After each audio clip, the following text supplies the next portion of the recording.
"Dad, Mom's been acting weird lately," Kyle said without looking up. Derek watched his son closely, masking any hint of emotion. "Weird how?" he asked, keeping his tone casual. Kyle shrugged. "She's out late a lot. I asked her about it and she just got defensive. She's hiding something, I can tell. You guys you're okay, right?" Derek forced a smile. "We're fine, Kyle. Your mom's just busy, that's all. Work's been stressful for her lately." He slid a plate of scrambled eggs across the table. "Eat while it's hot." Kyle hesitated, picking at his food. "If you say so, I just want everything to be okay." "Everything will be okay," Derek said, his voice steady and reassuring. He watched his son take a bite, clinging to a normalcy that felt more fragile than ever. As Kyle finished breakfast and headed back to his room, Derek leaned on the counter, staring at the empty chair. He had all the confirmation he needed. Now it was time to plan his next move. The pieces were falling into place, and Derek would not let emotions cloud his judgment. It was just a matter of time before he decided how to act. Derek continued cracking eggs. "How so?" "She's been talking to Troy Madsen a lot, a lot. She thinks I don't notice, but she's always texting someone and smiling." Kyle finally looked up. "Plus, she asked me if I thought you and her might be happier apart." The final piece clicked into place. Brenda wasn't just having an affair. She was preparing to leave, and she was using their son to gauge Derek's potential reaction. That night, Derek sat in his study, reviewing everything he'd learned. Brenda and Troy had been meeting for at least 6 weeks. They'd grown careless, believing Derek was too absorbed in his work to notice. Kyle either supported the affair or was being manipulated by his mother. Either way, Derek's son had chosen a side, and it wasn't his father's. Derek opened his laptop and began making a list. Names, addresses, financial information, psychological profiles. In the military, they called it building a target package.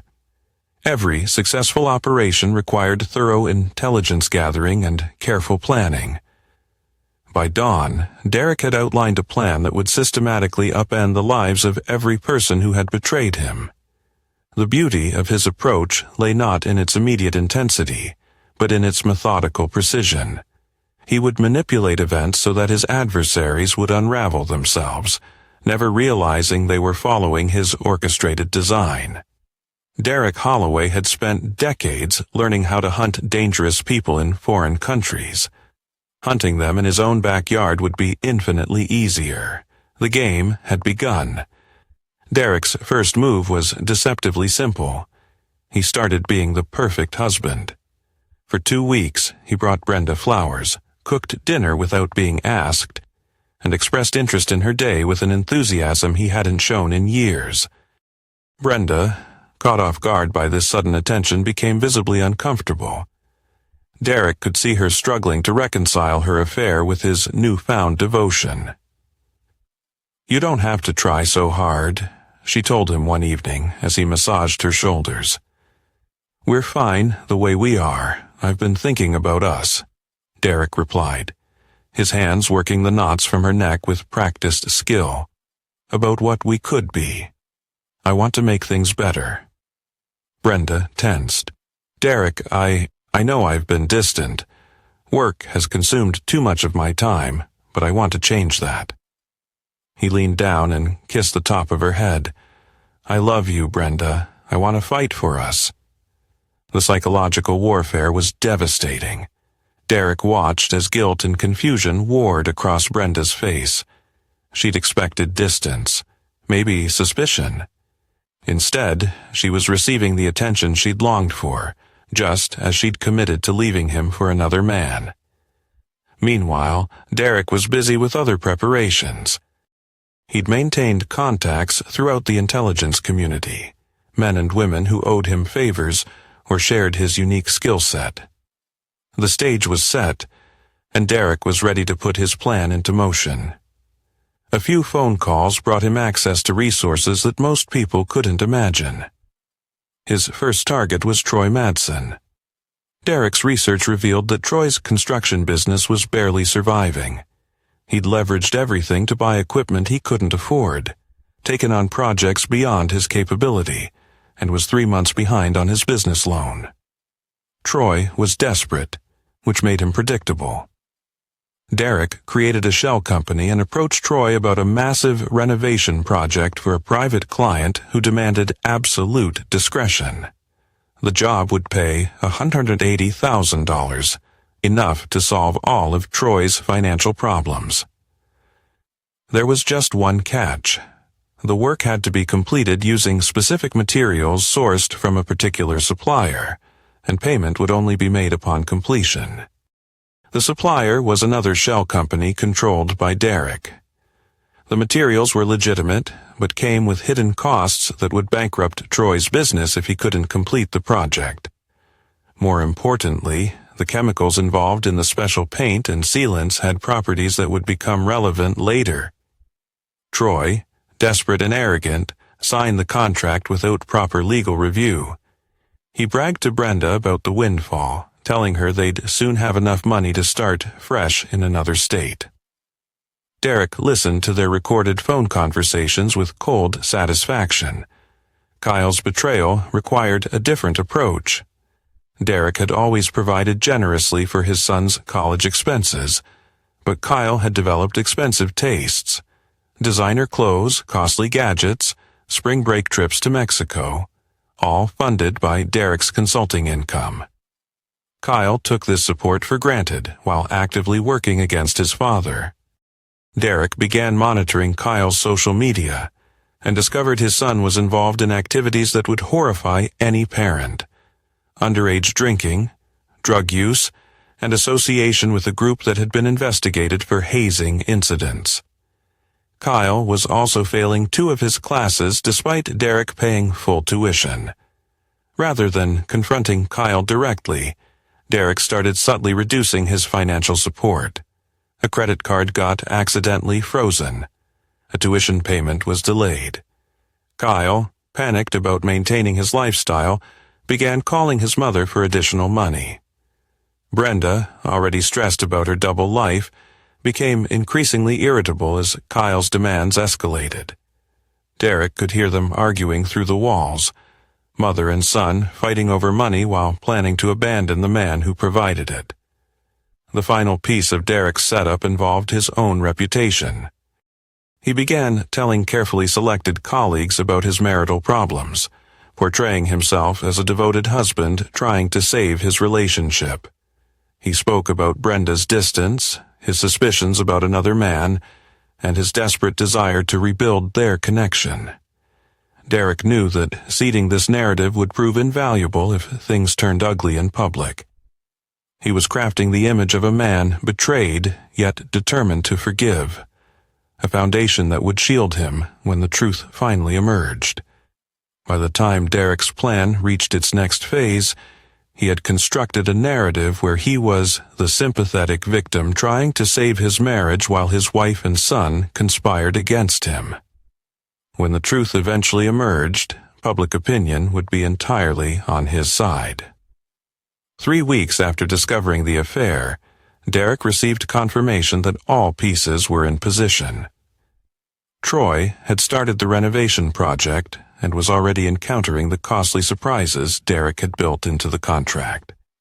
Brenda was growing increasingly anxious as her guilt over Derek's renewed attention clashed with her excitement about leaving.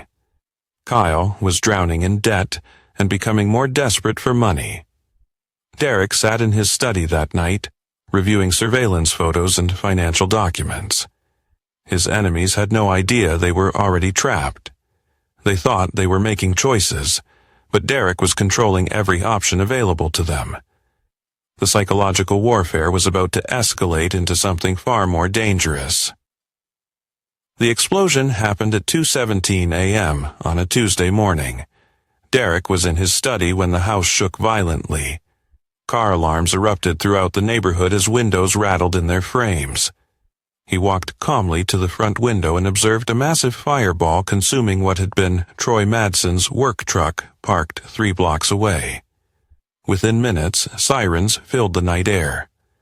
Derek watched emergency vehicles race toward the scene while he poured himself a scotch. The truck had been loaded with the special materials from his shell company supplier, materials that became highly volatile when mixed incorrectly. Troy's arrogance and cost-cutting measures had finally caught up with him. The timing was perfect. In 6 hours, Derek would be called away on an emergency consulting job that would take him out of state for 2 weeks. By the time he returned, the final act would be ready to begin. Derek's phone buzzed with a text from Brenda. "Did you hear that explosion?" "I'm scared," he texted back. "Probably just an accident. Try to get some sleep. I love you." By morning, the local news was reporting that Troy Madsen had been critically injured in a construction accident. Initial investigations suggested improper storage of volatile materials. Troy was in a medically induced coma at Regional Medical Center with severe burns covering 60% of his body. Derek received his emergency call at exactly 9 a.m. A client in Nevada needed immediate security consultation for a situation that couldn't wait. He kissed Brenda goodbye, noting how she barely looked up from her phone. She was undoubtedly trying to get information about Troy's condition. "I'll be back in 2 weeks," Derek told her. "Try not to burn the house down while I'm gone." Brenda finally looked at him. "That's not funny considering what happened to that contractor." "You're right, poor choice of words." Derek studied her face, reading every flicker of fear and uncertainty as she quickly glanced away. He smiled inwardly, knowing his plan was progressing exactly as intended. "You seem upset about a man you barely know. It's just terrible, that's all. He has a family." Derek nodded sympathetically and left for his flight. 2 weeks later, Derek returned home with evidence that his wife had spent every night at the Riverside Motel, waiting for Troy to recover. She'd maxed out credit cards paying for his medical expenses, and had been seen arguing with Troy's wife at the hospital. The other woman had discovered the affair and threatened to expose everything to Derek. More importantly, Kyle had dropped out of college. Without Derek's financial support, and with Brenda spending everything on Troy's medical bills, Kyle couldn't afford tuition. He'd moved back home and was working at a local garage, bitter and resentful about his changed circumstances. Derek's return was met with cold silence. Brenda had transformed from guilty and conflicted to openly hostile. Kyle barely acknowledged his presence. The house felt like enemy territory. Derek began documenting everything. Hidden cameras captured Brenda's phone conversations with Troy, who was slowly recovering but facing massive medical debt. Audio recordings revealed Kyle's resentment and his plan to move in with friends as soon as possible. Both his wife and son spoke about Derek with open contempt, discussing him as an obstacle to their happiness. 3 days after his return, Derek initiated the final phase. He hired a divorce attorney and had Brenda served with papers at her office.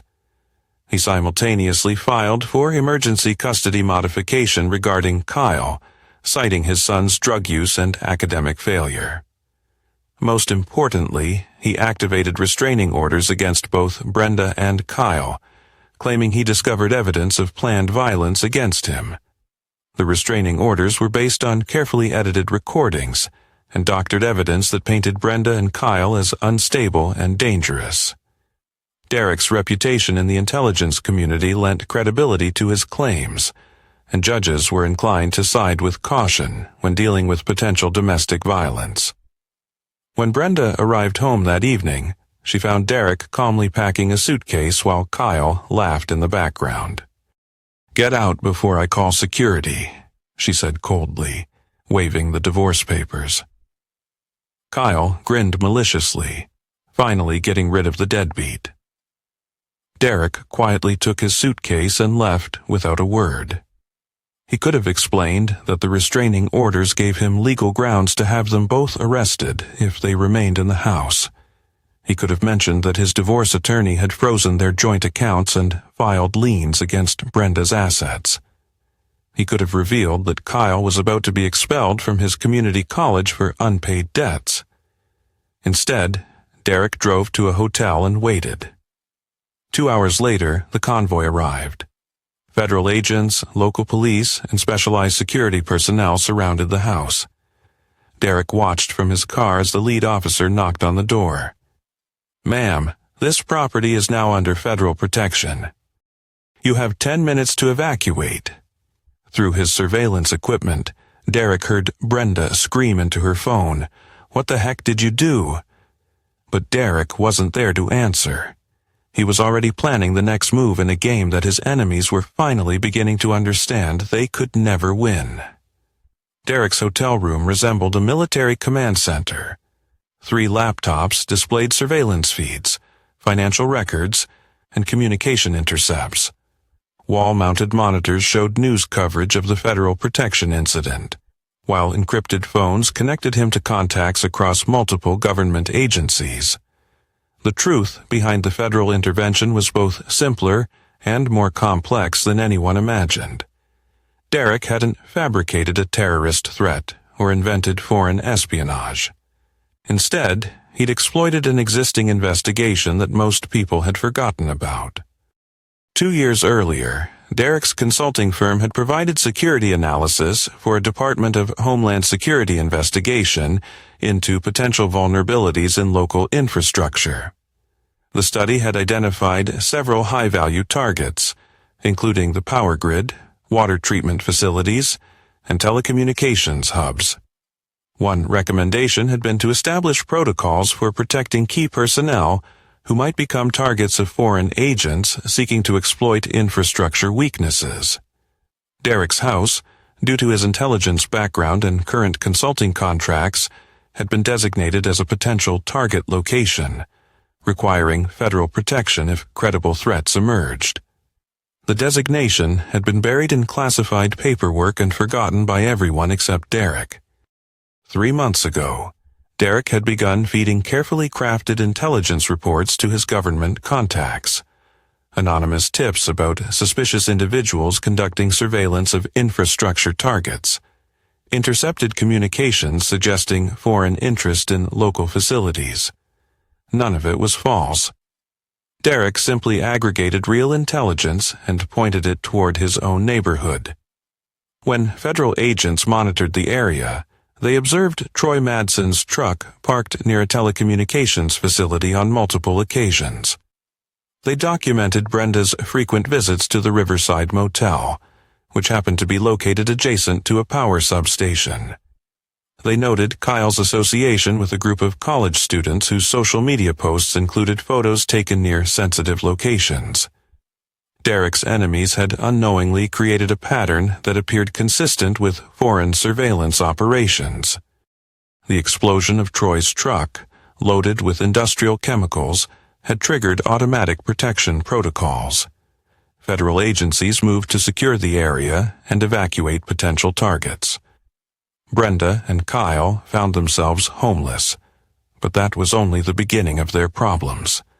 Derek watched with cold precision as the consequences of his plan unfolded, knowing he controlled every piece on the board. Derek's second phone buzzed with an encrypted message from Lucia Rodriguez, a former CIA operative who now ran a private intelligence firm. Derek had saved her life in Afghanistan, and she'd spent the last decade repaying that debt. "Target packages complete. Awaiting final authorization," read Lucia's message. Derek smiled and typed back, "Execute all phases." Within hours, Troy Madsen's world collapsed entirely. His business accounts were frozen, pending investigation into irregularities discovered during the insurance review of his truck explosion. The insurance company had hired Lucia's firm to investigate potential fraud, and her team had uncovered a pattern of equipment theft, tax evasion, and worker safety violations stretching back 5 years. Troy, still recovering from his injuries, was arrested at the hospital. His wife filed for divorce, taking their twin daughters and what remained of their assets. His business partners abandoned him, and his medical bills continued mounting while insurance claims were suspended pending criminal investigation. Brenda's situation was equally devastating. Derek's divorce attorney had invoked emergency provisions that froze her access to joint accounts, while allegations of infidelity and asset concealment were investigated.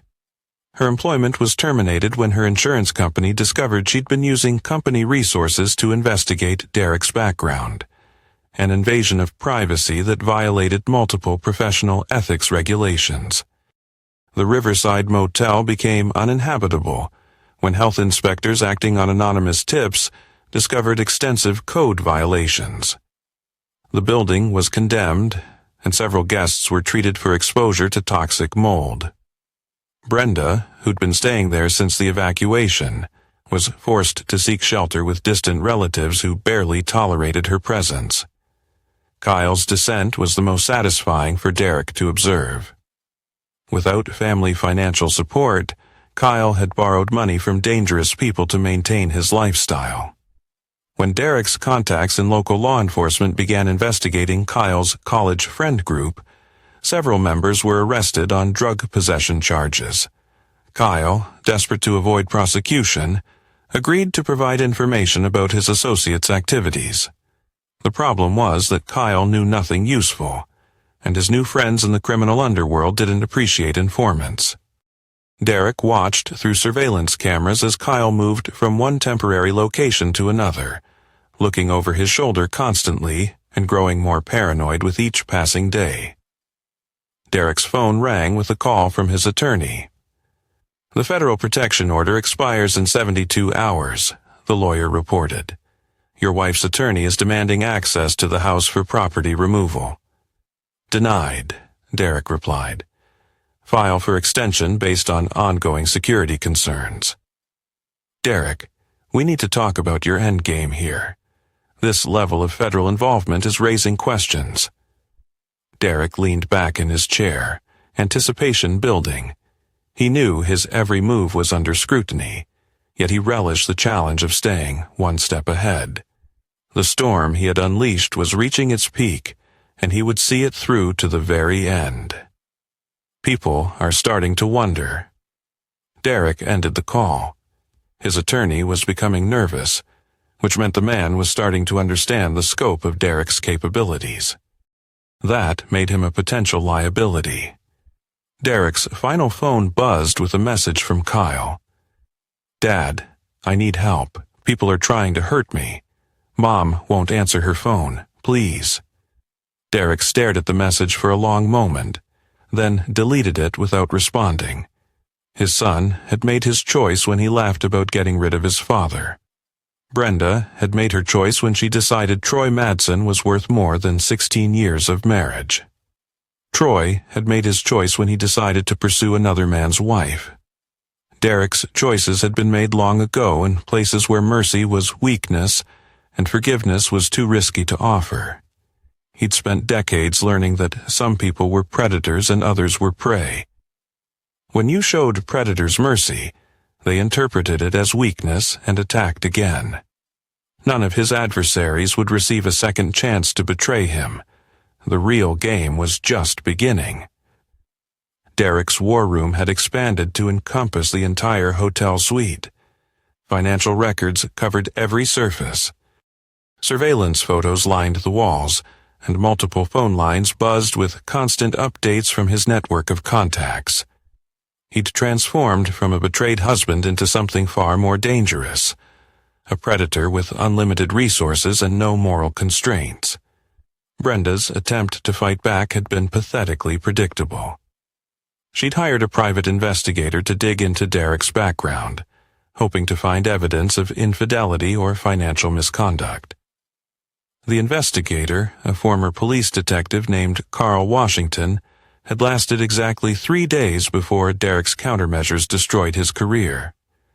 Carl had made the mistake of accessing databases without proper authorization while investigating Derek. Within 48 hours, Internal Affairs was reviewing Carl's entire case history, discovering a pattern of procedural violations and evidence tampering that dated back years. Carl's PI license was suspended, his assets frozen, and he found himself facing criminal charges. Brenda, now without legal representation she could afford, had turned to Kyle for emotional support. But Kyle was dealing with his own escalating problems. The young man Derek had raised and provided for was now sleeping in his car, too paranoid to stay in any location for more than a few hours. Derek's contacts had spread word through the local criminal network that Kyle was cooperating with federal investigations. In reality, Kyle knew nothing useful, but perception was everything in that world. Low-level dealers and gang associates who'd never heard of Kyle Holloway now viewed him as a threat to their operations. The psychological pressure was deliberate and devastating. Derek had learned in military interrogations that direct violence was often less effective than sustained psychological stress. He watched as paranoia and fear eroded every remaining ounce of confidence in those who had betrayed him, ensuring they understood exactly who truly held the power. Derek let people destroy themselves through fear and desperation, and they'd accomplish what torture never could. Troy Madsen's situation had evolved from critical to impossible. Still recovering from his burns, Troy faced federal charges related to the transportation of hazardous materials.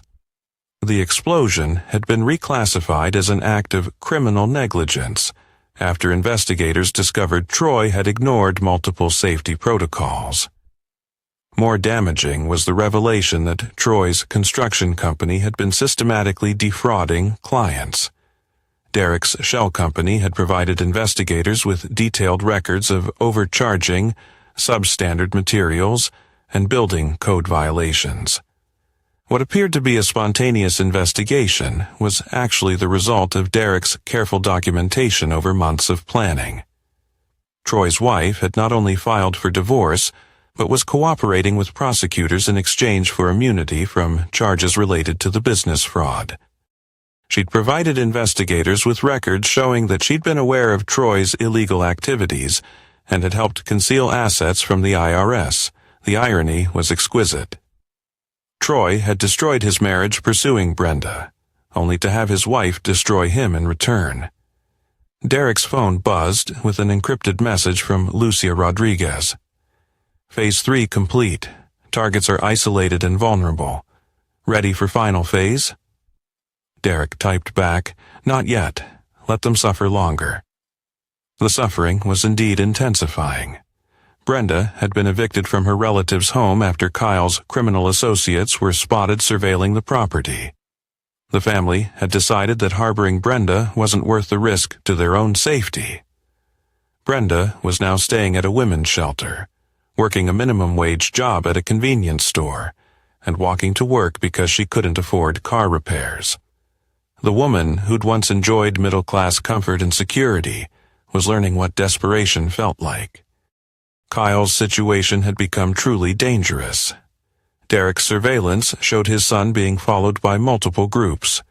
Federal agents investigating his alleged cooperation, local criminals who viewed him as a threat, and Derek's own people who were documenting his every move. Kyle had tried reaching out to old friends, but Derek's intelligence network had poisoned those relationships. Carefully planted rumors suggested Kyle was unstable, violent, and involved with dangerous people. Former friends and roommates wanted nothing to do with him. The young man was cracking under the pressure. Derek's audio surveillance captured Kyle talking to himself, paranoid ramblings about being watched and hunted. Kyle had started drinking heavily and was showing signs of serious psychological breakdown. Derek felt no sympathy. Kyle had chosen to side with Brenda and Troy against his own father. He'd laughed about getting rid of the deadbeat who'd provided for him his entire life. Derek watched as his son's world crumbled, knowing that the final phase of his plan would soon bring an end to the suffering he had meticulously orchestrated. Kyle was discovering what life looked like without Derek's protection and support. The most satisfying development was watching his enemies turn against each other. Brenda blamed Kyle for their current situation, claiming his cooperation with investigators had brought federal attention to their family. Kyle blamed Brenda for starting the affair that destroyed their comfortable life. Troy, facing years in federal prison, had begun providing investigators with information about his affair with Brenda. He was claiming she'd encouraged him to cut corners on construction projects and had known about his business fraud. Troy was trying to reduce his sentence by portraying Brenda as a co-conspirator. Derek's phone rang with a call from a number he didn't recognize. Against his better judgment, he answered. "Dad?" Kyle's voice was barely recognizable, hoarse with exhaustion and fear. "I know you're listening. I know you can hear me." Derek remained silent.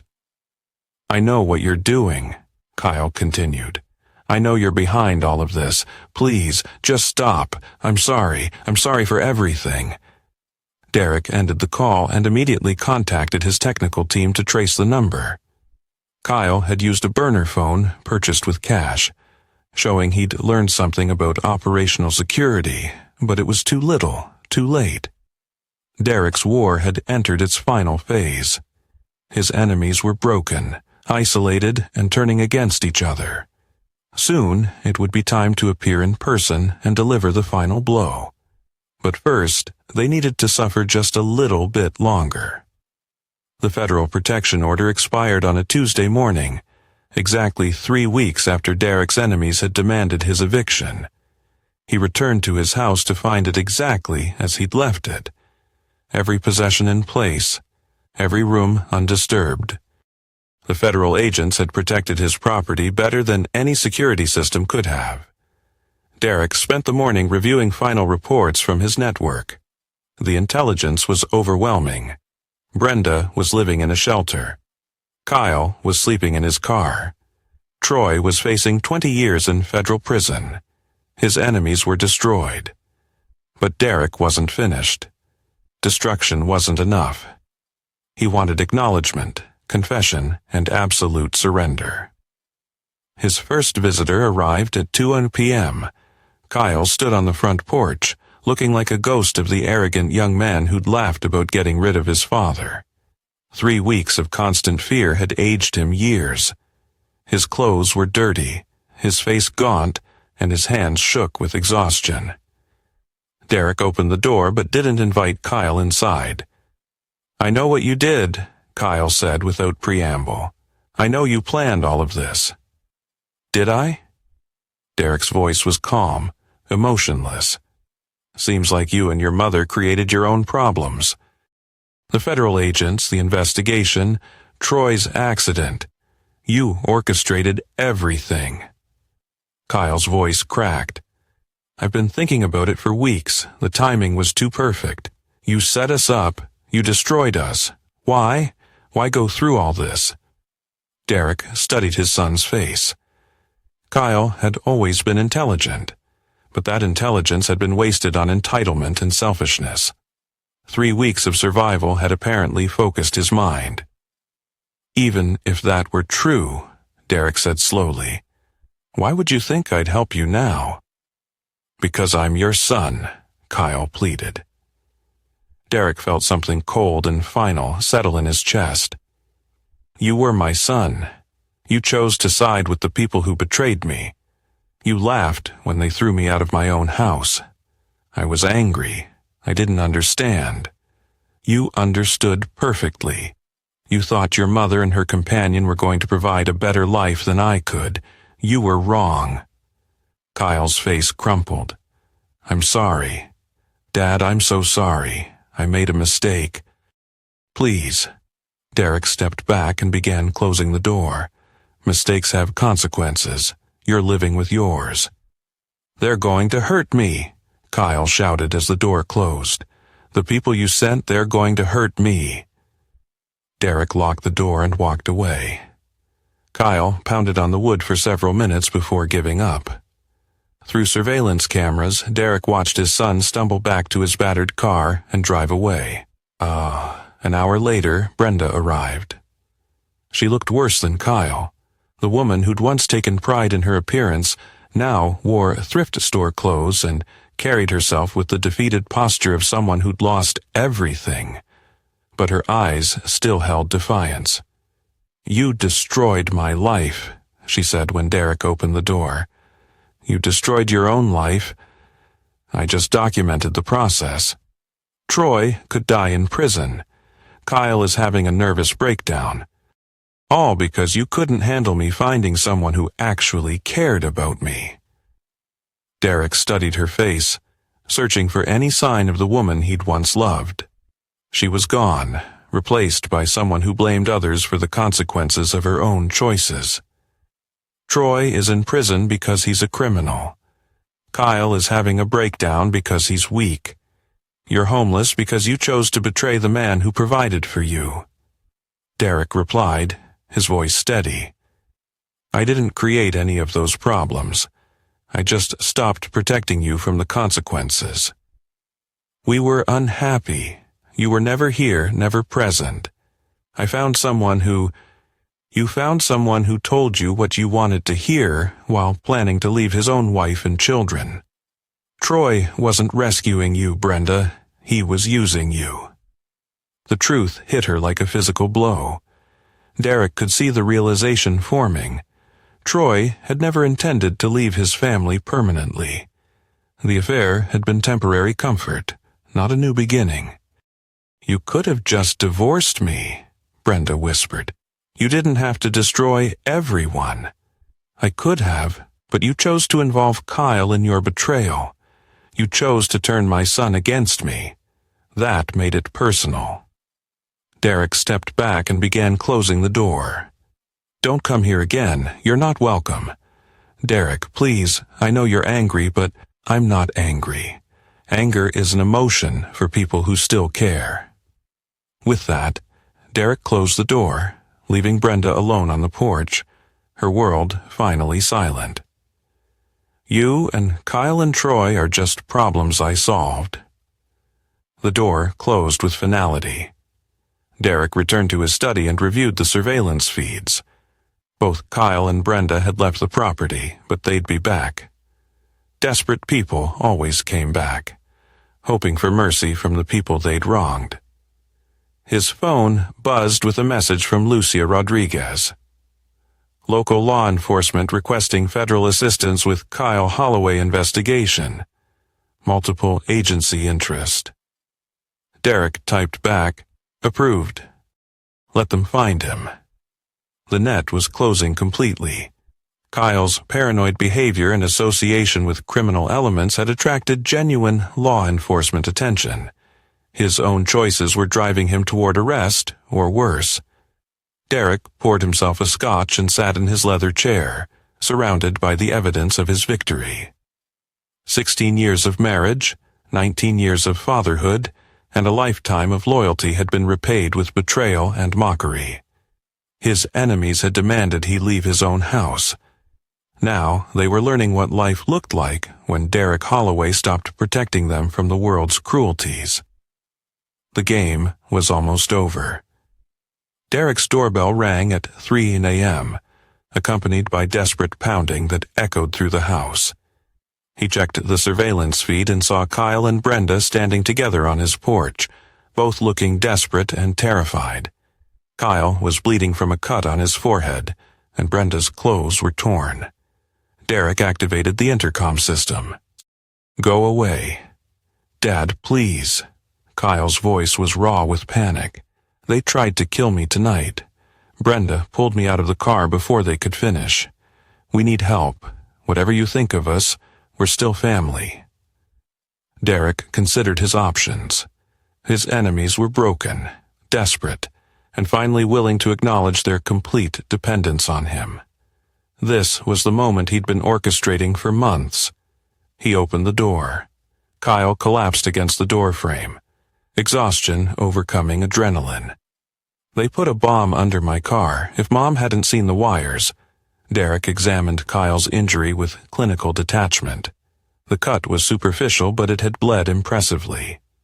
Who put a bomb under your car? I don't know. People who think I'm an informant.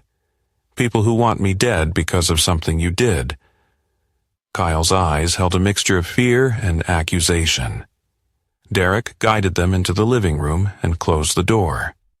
For the first time in weeks, all 3 members of the Holloway family were in the same room. Let me explain something to both of you, Derek said, settling into his chair while Kyle and Brenda huddled together on the couch. The people trying to kill Kyle aren't working for me. They're working for themselves, trying to eliminate what they perceive as a threat to their operations. But you created the perception, Brenda said quietly. You made them think Kyle was informing. I provided accurate information to law enforcement about Kyle's associations and activities. They drew their own conclusions based on that information. I didn't tell them to act on it. They chose to do that on their own. Kyle's face paled as he realized the depth of his predicament. So, what do we do now? Derek leaned back in his chair, his expression unreadable. Now, you both face the consequences of your choices. You betrayed me and now you're reaping what you sowed. There's no going back from this. You're on your own. Brenda's eyes filled with tears as the reality of their situation sank in. Derek, please, we made a mistake. Can't you forgive us? Derek's voice was cold and unyielding. Forgiveness is for people who deserve it. You chose your path, and now you have to live with it. I won't be a part of your self-destruction any longer. You're both adults. Deal with the consequences of your actions. With that, Derek stood up and walked out of the room, leaving Kyle and Brenda to face the stark truth of their situation. The final truth had been delivered, and there was no turning back. What Kyle's new friends did with that information was their choice. Derek walked to his desk and retrieved a thick folder. Since you're both here, let me share some facts you might find interesting. He opened the folder and spread photographs across the coffee table. Images of Troy with multiple women, financial records showing systematic theft from clients, documentation of unsafe construction practices that had injured workers. Troy Madsen isn't in prison because of me, Derek explained. He's imprisoned because he's a career criminal who finally got caught. The explosion that injured him was caused by his own negligence and corner cutting. Derek placed another set of documents on the table. These are records of Kyle's activities over the past year. Drug use, academic failure, association with known criminals, and theft from his employer. I didn't create these problems. I simply documented them. Kyle stared at the evidence of his own failures. You were watching me? I watch everyone who might become a threat. It's what keeps me alive in my profession, Derek replied, his tone matter of fact. Derek then turned to Brenda. And these are records of your affair, your embezzlement from petty cash at work to pay for hotel rooms, and your attempts to investigate my background using company resources. Brenda's face went white. I never embezzled. 47.32 cents over 6 months. Petty cash discrepancies that coincided exactly with your hotel visits, Derek answered coldly. Your employer fired you for multiple violations, not just the privacy invasion. Derek gathered the documents and returned them to the folder. I didn't destroy your lives. I simply stopped protecting you from the consequences of your own choices. So, what happens now? Kyle asked. Derek studied his son's face, searching for any sign of genuine remorse or understanding. What he saw was still primarily self-interest. Kyle was sorry he'd been caught. Sorry he was suffering consequences, but not truly sorry for his betrayal. Now, you both leave, Derek said quietly. You're not my family anymore. You made that choice when you chose to betray me. Derek, please. Brenda stood up, her hands clasped in supplication. I know we hurt you. I know we made terrible mistakes, but Kyle is your son. Whatever you think of me, don't destroy him. Kyle destroyed himself. I just stopped enabling his destruction, Derek responded. Kyle rose shakily to his feet. What about the people trying to hurt me? That's your problem to solve. You created enemies through your own actions. Deal with the consequences. Derek walked to the front door and opened it. Dawn was breaking over the horizon, painting the sky pale gray. Both of you need to leave now. Don't come back. Brenda turned back once more. The man I married wouldn't have done this. You've become something terrible. Derek met her eyes without emotion. The man you married was weak. He forgave betrayal and enabled those who took advantage of him. That man is gone. You killed him. He closed the door behind them, sealing the chapter of his life that had nearly destroyed him. Kyle and Brenda walked out into the gray morning, supporting each other like survivors of a disaster. Derek watched them reach Kyle's battered car and drive away. He closed the door and locked it, then returned to his study. On his desk lay a plane ticket to Prague, where a new consulting contract awaited. Derek's skills were in demand worldwide, and he'd grown tired of suburban life.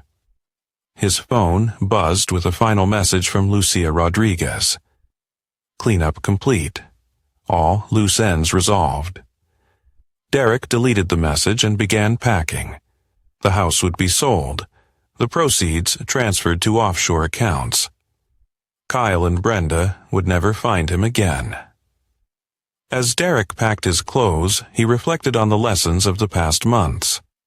Loyalty was a currency that could only be spent once. Betrayal was a choice that defined character permanently, and mercy in a world full of predators was just another word for weakness. Derek Holloway had learned those lessons in foreign wars and brought them home to suburban America. His enemies had discovered too late that some battles could never be won once you'd chosen the wrong side. The game was over. Derek had won completely. 3 months after Derek left for Prague, Kyle Holloway's body was found in a burned-out car on the outskirts of town. The official cause of death was listed as probable suicide, though forensic evidence suggested otherwise. Local police, overwhelmed with more pressing cases, didn't investigate thoroughly. Derek learned of his son's death through a secure communication channel while reviewing contracts in his Prague hotel room. He felt nothing, no grief, no regret, no satisfaction. Kyle had become a liability to dangerous people and had paid the inevitable price. The same week, Brenda was arrested for check fraud. Desperate and homeless, she'd been writing bad checks to survive. She was sentenced to 18 months in county jail, where she would have time to reflect on the choices that had destroyed her life. Troy Madsen died in federal prison 6 months later. A heart attack, officially, though Derek's sources suggested it was helped along by fellow inmates who didn't appreciate those who endangered children. The investigation into Troy's construction business had uncovered evidence of unsafe work at a daycare center, leading to additional charges that branded him as someone who endangered the vulnerable. Derek read these updates without emotion while sipping coffee in a Prague cafe. His enemies had destroyed themselves exactly as he'd predicted. The only surprise was how quickly Kyle had died. Derek had expected his son to survive longer. A year later, Derek returned to the United States for a consultation in Washington, D.C. While there, he decided to visit his old neighborhood. The house had been sold to a young family with 2 small children. Derek watched from his rental car as the father played catch with his son in the front yard while the mother gardened. Derek reflected on the peaceful scene. A new family filling the space that had once been his battleground. He realized at last that, for all his victories, Some things could never be reclaimed. With one final look, he started the engine and drove away, leaving the past behind forever. They looked happy, content with their simple suburban life. Derek's phone buzzed with a call from an unknown number. He almost ignored it, but something made him answer. "Is this Derek Holloway?" The voice was female, elderly. "Who's asking?" "This is Margaret Shunn, Kyle's grandmother, Brenda's mother." Derek remembered the woman vaguely. She'd attended family gatherings occasionally, but had never shown much interest in Derek or Kyle. "I'm calling about Kyle's funeral," Margaret continued. "We're having a small service next week. I thought you should know." "Kyle's been gone for over a year." "I know. It took time to arrange things to save money. Brenda is still in jail and there was no one else to—" Derek ended the call without responding. He blocked the number and deleted the contact. As Derek drove away from his former neighborhood, he reflected on the completeness of his victory.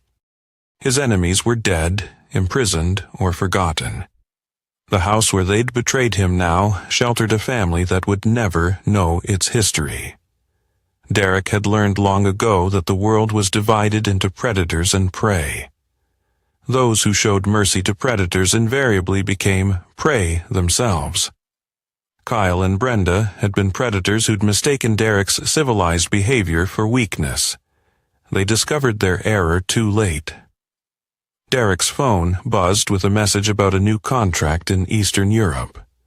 The client was offering substantial payment for problem resolution services that required Derek's particular expertise. He accepted the contract and drove toward the airport. The past was buried with Kyle's remains. Derek Holloway had more important work to do. 3 years later, Derek received a package at his secure mailing address in Switzerland. Inside was a newspaper clipping announcing Brenda's passing. She'd been found in a homeless shelter gone from a drug overdose. The accompanying note wasn't signed. "Thought you should know. A friend." Derek burned the clipping without reading it completely. Brenda's death meant nothing to him. She'd ceased to exist as a person the moment she'd betrayed him. Derek's transformation was complete. The suburban husband and father was gone, replaced by someone who understood that loyalty was earned through strength and betrayal was punished without mercy. In the mountains of Switzerland, Derek continued his work. Governments and corporations paid him extraordinary sums to resolve problems that couldn't be solved through conventional means. His reputation in the intelligence community had evolved from competent professional to something approaching legend. Sometimes, late at night in his secure compound, Derek would remember fragments of his old life. Kyle's first steps, Brenda's laugh during their early marriage, quiet Sunday mornings in suburban America. But those memories belonged to a different man, a weaker man who'd believed in forgiveness and second chances.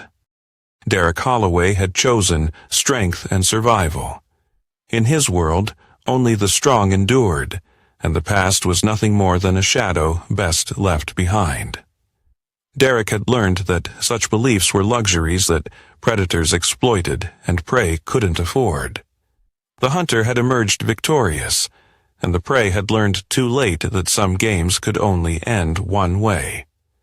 Derek Holloway lived by a simple code now: trust no one completely, forgive no betrayal, and always be the most dangerous person in any room.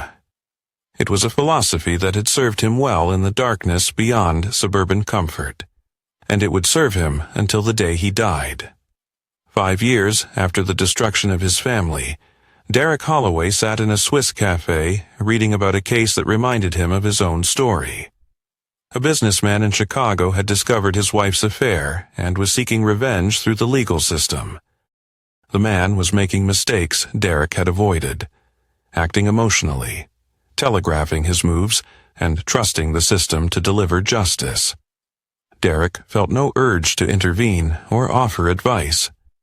The world was full of weak men who learned too late that mercy was vulnerability.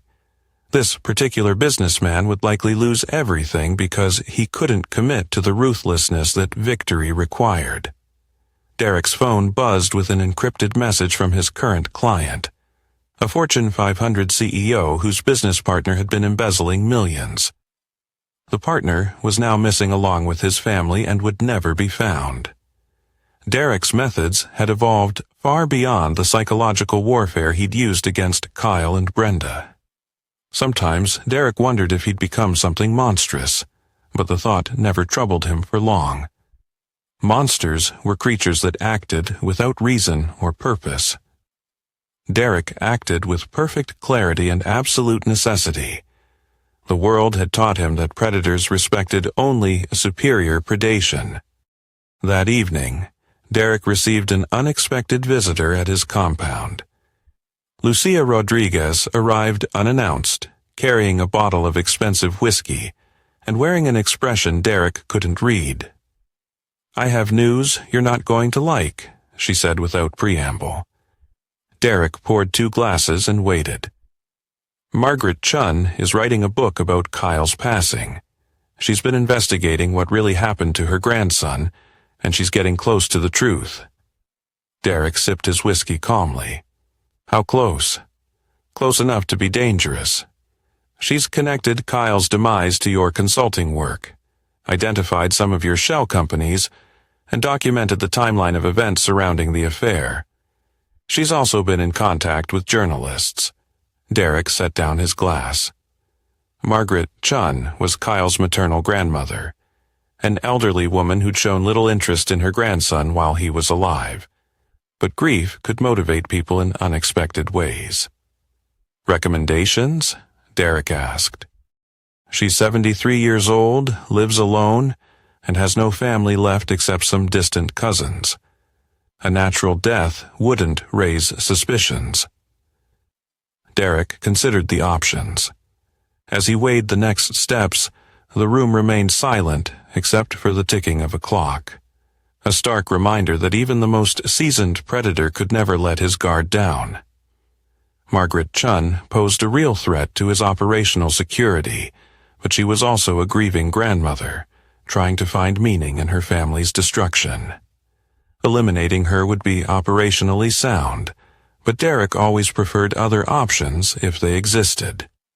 Alternative approaches: discredit her, plant evidence of dementia, create a history of false accusations, make her appear unreliable.